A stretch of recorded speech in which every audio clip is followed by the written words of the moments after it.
It was reported that a senior Russian commander after being blown up by a mine in Ukraine. The death of Russian Major General Vladimir Zavadsky was reported by the Ukrainian military officer, Colonel Anatoly Stefan. More explanations were needed about the reason for his death.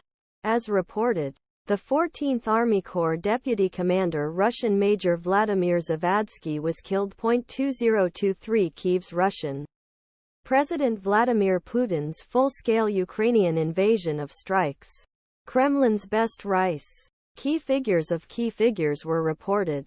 In June, the BBC service independent Russian news Mediazona reported that a general, 2 colonel and 3 lieutenant colonel took action between the 4th of June and the 7th of July in the first month of Ukraine's counter-offensive. The figures provided by Ukraine are generally leaving behind what is given by Western allies, and the forecasts of military losses in the conflict are varying to a great extent. Rusia rarely releases the figures about unity losses, but when it is, their forecasts are much lower than Ukraine's forecasts. In 2000, Zavadsky graduated from Moscow Combined Weapons Command School.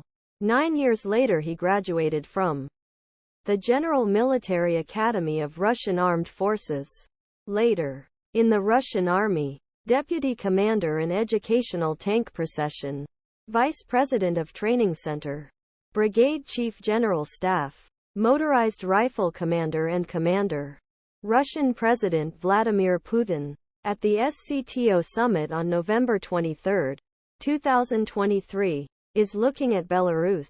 Zavadsky was commander of Kanemirovskaya Guards Tank Department in Moscow region from August 2018 to June 2021, and when he was killed, he became 14th Army Corps Deputy Commander. Viktor Kovalenko, a former Ukrainian soldier and journalist, said previously Newsweek, for the Russian Army, a senior military officer's loss of temporary localized chaos, because units were not trained and even autonomous maneuvering